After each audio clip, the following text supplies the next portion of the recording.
Reviewing Tombstone, finally. Well, I'm your Huckleberry. That's just my game. Don't worry about me. I'm right as the meal.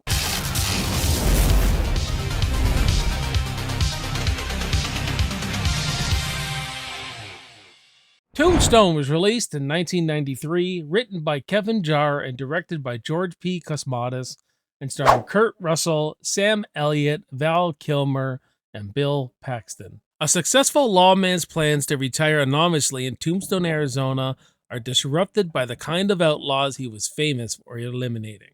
What's going on, everyone? Welcome back to the channel. My name is Jason. You're watching Backtrack Cinema, and welcome to my movie review of Tombstone.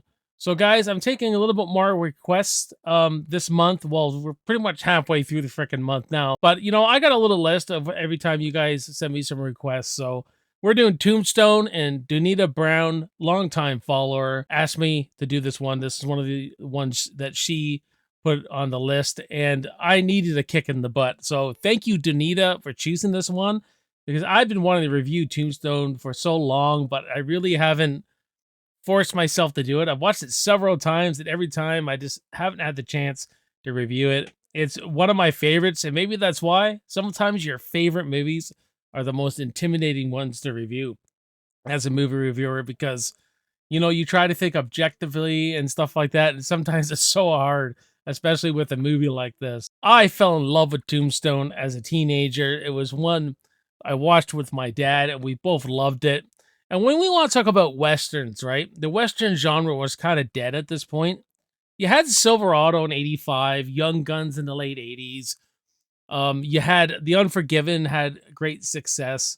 And then Tombstone comes out, and I feel like it was my generation's Western, with like just with the pacing of it, the way they characterize the characters. I mean, the Wyatt Earp story has been told many times before, but this had a real fast action kind of feel pace to it, and some of the most quotable lines you'll see in a movie. You know what I mean? Like, I'm your Huckleberry. You're gonna do something, you're gonna stand there and bleed. You know what I mean? It's full of, chock full of all these one-liners. I have always looked at this movie as kind of an action film. Even though there's comedy, there's drama in it. It is a Western, it is a period piece.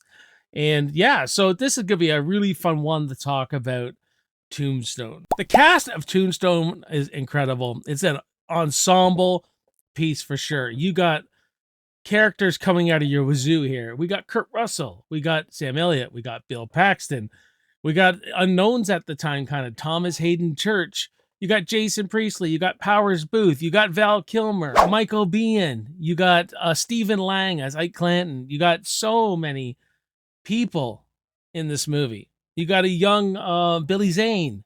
You know what I mean? So this ensemble is absolutely great. And it follows this really great 3-act structure so well. Introducing the villains, then introducing our heroes, setting up the conflict, building up to the shootout at the OK Corral, where it centers around building up that tension.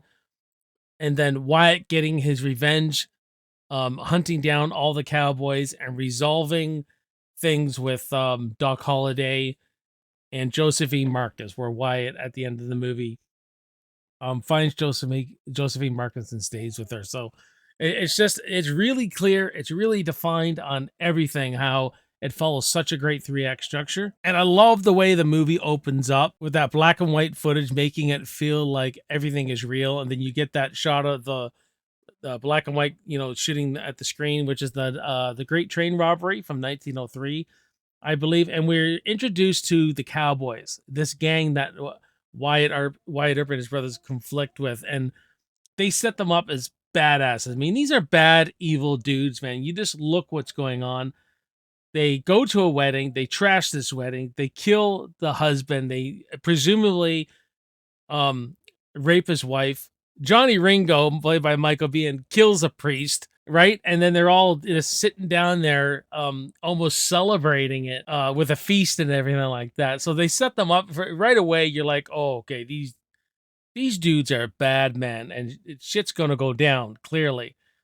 And then we're introduced to Wyatt Earp and his brothers, and Kurt Russell playing Wyatt Earp is fantastic. Now, Kevin Jarre, who wrote the script, was attached to direct it. And I think he shot for about a month, and then he fell behind schedule and stuff. They replaced them with George P. Cosmatos, and there's a lot of rumor and all that Kurt Russell was actually a ghost director, but some of the cast and crew said no, Kurt Russell didn't direct this. George P. Cosmatos directed it, and so I don't want to like project things that aren't true or anything like that, but I think Kurt Russell has maybe had an influence on things. I'm only going on what I know, and as far as I know, George P. Cosmatos did direct this thing. So the whole movie's building up this conflict between the Earp brothers with Wyatt, Virgil, and Morgan, and Doc Holliday is Wyatt Earp's best friend who's part of this action, is very much a huge part of this story. But I really like how that first half of the movie is just building and building and building till we peak at that shootout at the OK Corral. And then I'm not saying it comes down, morphs into more like an action film where you get action montages and everything when they're taking out the cowboys. And then this is where, Morgan dies, Virgil gets his arm shot off, and then Wyatt takes it in his own hands. He gets his band, like his band of brothers, and they hunt down the cowboys. I love the production design, how everything feels real. Everyone's growing real facial hair, real mustaches, beards. Val Kilmer really played the piano, and rest in peace to Val Kilmer. We're going to definitely get to his performance here, but everything felt real. Like Val Kilmer really playing the piano, people really singing. Everything you see is just constructed so well. It feels authentic. The clothing feels authentic. The way they talk feels authentic. When Kurt Russell goes in to the Oriental and he bitch slaps Billy Bob Thornton, it's fantastic. He says, "For a man who don't go healed, you run your mouth kind of reckless." Basically saying, for him, you don't even have a gun when you're running your mouth off like this. And he go, "I don't need to go heal to get a bulge on a tub like you." Like the way they talked back then. And that's laced all throughout this movie. Just the language, the way Doc Holliday talks and everything. And the way they build the tension between the cowboys and the Earp brothers. And then it builds up to the sheriff being killed by Curly Bill, which marks one of the most intense moments of the movie, where Wyatt Earp comes out and knocks out Curly Bill, and he starts getting surrounded. And they do this kind of shaky cam. The way they do the camera placement and everything, they make you feel like you're being rushed. And the way this freaking Kurt Russell in his eyes, you know what I mean, puts the gun on Ike Clanton and says, "You die first. You may get me in a rush, but not before I make your head into a canoe." It's all in his eyes, and he just sends the fear of God into these guys. "You die first, get it? Your friends might get me in a rush, but not before I make your head into a canoe. You understand me?" It's like this dissect Wyatt Earp a little bit here. Wyatt Earp was a lawman, made a reputation for himself. So everyone kind of like knows who he is. He has this reputation as this tough guy. You know what I mean? In this movie, like the way it happened in real life, obviously was probably really different. But in this movie, he's given up being a lawman. He just wants to be with his family now, his brothers. And he has all this guilt consuming him all the time. He won't allow himself to really live. He's with a woman who I don't even know why he's with her. They don't even really care for each other. She comes off as a nag, and he comes off as someone who doesn't really care about her. And he falls in love with an actress, Josephine Marcus, who Wyatt Earp stayed with her for 47 years.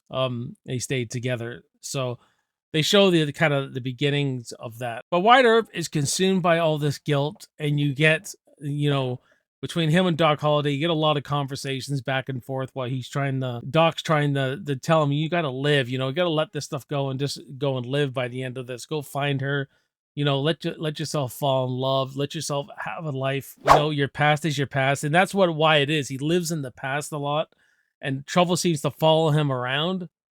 Right. And then you get this great conflict between the brothers where they want to make a future in this town of Tombstone, but it's got to have law and order. But Wyatt wants to completely stay out of the trouble. Virgil says we can't settle down unless we have some law and order around here. But Wyatt knows where this is all going to lead, and he's right. But the only dumb thing is that everyone blames Wyatt when he warned them all. So it's kind of like he warned you guys this would happen. That when you engage in conflict, when you start pushing, this is what's going to happen with a gang like this. But then they push Wyatt too far, and he brings the thunder down. Hell is coming with me. You know what I mean? And so this conflict comes up to this shoot at the OK Corral, which is shot amazingly, right? It's really great, the shootout at the OK Corral, because they're literally right in front of each other, and it's about a minute or so of fight and everything like that. It's really, really great stuff. All the action's great, all the gunfights are great in this. But it's heavy on character too, right? And Doc Holliday, played by Val Kilmer, is fantastic. The fact that he never even got nodded to get an Oscar is just beyond me for this role. You know, he has that southern, really elegant way of educated way of talking. You know, he's a very educated man. He's dying of tuberculosis. He's sick all the time, coughing up blood. But no matter what state he's in, he's always by Wyatt Earp's side. He's always there. He's always there for Wyatt Earp, like they're the best of friends. And this, even when he's on his deathbed, he's always there. There's a point later in the movie where Michael Biehn takes over the gang, and Johnny and you know, he steps in and takes care of Johnny Ringo for Wyatt. Like, the real love story of this movie is the bromance between Wyatt Earp and Doc Holliday. It's fantastic the way they both work together, both these characters. I just love that little bromance they have right till the very end, right at his deathbed, where Wyatt is still coming by every day while he's dying. He's in a hospital playing cards with him. He's telling him, you know, if you're my friend, just leave. Please just leave. Go find that girl. Let yourself have a life. He says, what do you want? And he's the Wyatt's like, I just want to live a normal life. He says, there is no normal life. There's just life. There's just life. You know what I mean? And there's some really good themes here. There's good themes of friendship. There's good themes of, you know, taking revenge. There's consequences to all that. There's themes of, like, you know, having guilt and not being able to move on. You know, maybe you don't feel like you deserve the, like, the guilt consumes Wyatt so much he doesn't feel he deserves that life. But then at the end, you know, he does. You know, he honors Doc by living, and that's what the movie is really about. That with this character is that a man who chooses to live after all the stuff he's done. You know, he says, I have no more pride. I have no more dignity. I just love that. I love the way Kurt Russell personifies all that. And Michael Biehn, I mean, Powers Booth is he's basically the head bad guy, Curly Bill, for half of it, and Wyatt kills him in a shootout, and then Johnny Ringo takes over, played by Michael Biehn. And so they're two different villains, really. One's are really easygoing, you know, he's a bad dude, you know what I mean, and all that. I would say maybe he's more fun, he's more laughable.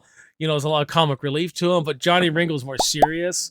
Like, they made a point, like, Michael Biehn didn't, you don't never see him blink. They give that old Western steel-eyed, you know, he never blinks. And then when Val Kilmer takes him out, because he's the only guy that intimidates Johnny Ringo is Val Kilmer's Doc Holliday. You see him kind of like blink, right? Or he's getting intimidated, but throughout the movie, this guy doesn't get intimidated, man. He's just steel-eyed like this. You know what I mean? Through the whole thing, he's like, intensity. Like, Michael Biehn always brings intensity. He did it in Terminator. He does it here. He plays a great villain, man. And when we talk about the action a bit, I think this moves at a better pace than a lot of Westerns do. Because when they start hunting down all the cowboys, I mean, they're fucking people up, man. It's great. It's like a montage. It's a lot of montaging and stuff. And they take breaks, then they go back to taking all the cowboys. And Wyatt Earp, man, he's like hanging freaking cowboys from the saloon and tying their red sashes on them and stuff like that. I mean, he just shows no mercy. I like at one part where his people he's riding with are like, you know, if they were my brothers, I'd want revenge too. And Doc Holliday's like, make no mistake, this is a reckoning, not revenge. He already got his revenge when he killed Frank Stillwell at the train station. He got revenge. This is a reckoning. This is like, he's bringing justice to the land. Some people may miss that there's a lot of corruption in Tombstone. Like with you got a town sheriff, but then you got Mayor Klum, you got the county sheriff, Sheriff Behan, and Sheriff Behan's kind of like trying to take power of the whole territory. And it's very subtle and everything. Like, so they want to take Klum out, the mayor, which he kind of disappears through the rest of this movie at some point. And so Behan has full control, and he's giving badges all to the cowboys, so everything is legal, what they're doing, and all that kind of stuff. I think that storyline, that subplot could have been a little more defined and everything, but it is not a negative or anything like that. I mean, even the love story between Josephine and Wyatt, you know, there could have been a little more of that to see what the attraction is, the spark is. It more feels like infatuation. They had some more conversations. There's one part where they go out for a ride, and you get one little piece of dialogue with them and stuff like that. But again, it doesn't affect the movie too much for me. Like I love this movie to death, and I'm just sitting here trying to think of something wrong. But guess what?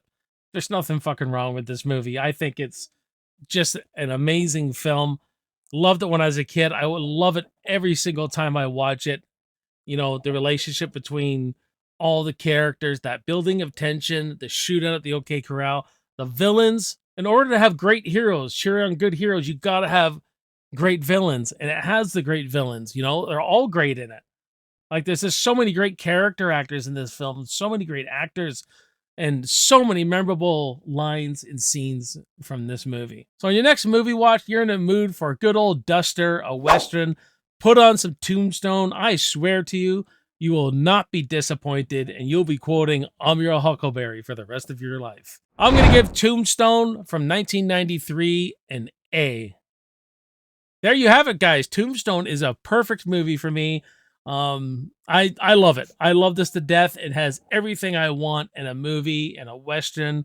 Has character, has story, all of it, guys. But thank you, Donita, for recommending this. Loved reviewing Tombstone here for you. I hope you really enjoyed it. I hope I did it justice, because there'll be a reckoning if I didn't, I'm sure.